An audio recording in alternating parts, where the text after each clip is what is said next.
અમદાવાદ જિલ્લાના ધોળકા વિધાનસભા વિસ્તારમાં સરદાર વલ્લભભાઈ પટેલની સાહેબની 150મી જન્મજયંતિના અવસરે રાષ્ટ્રીય એકતા, એક ભારત, આત્મનિર્ભર ભારત, ઘર ઘર સ્વદેશી, હર ઘર સ્વદેશી તથા વિકસિત ભારતના સંકલ્પોનો સંદેશ જન જન સુધી પહોંચાડવાના ઉદ્દેશ્યથી આજરોજ 19/11/2025 બુધવારે સાંજે 4 વાગે સરદાર @ 150 એકતા પદયાત્રા નિમિત્તે સરદાર પટેલ કોમ્યુનિટી હોલ મીઠી કોઈ ધોળકા ખાતે પ્રથમ સભા યોજાઈ। ત્યારબાદ સાંજે 5 વાગે સરદાર પટેલ કોમ્યુનિટી હોલ મીઠી કોઈ ધોળકાથી રામપુર સુધીની પદયાત્રાનું પ્રસ્થાન કરવામાં આવ્યું। રસ્તામાં ઠેર ઠેર આ પદયાત્રાનું ઉમળકાભેર સ્વાગત કરવામાં આવ્યું। આ યાત્રા 8 કિમી રામપુર ગામ પટેલવાડીમાં પહોંચીને સભાના રૂપમાં ફેરવાઈ।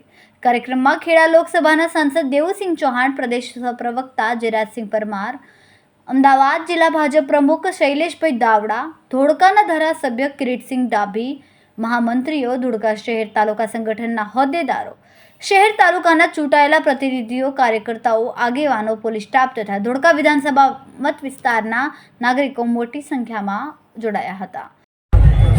Rolling sir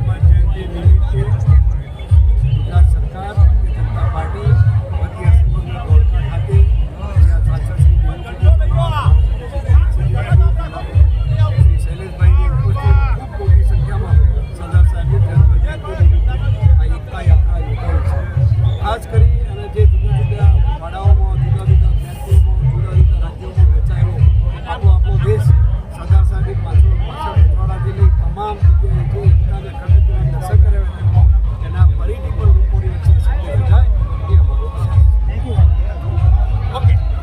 reporter Liyakat Mansuri.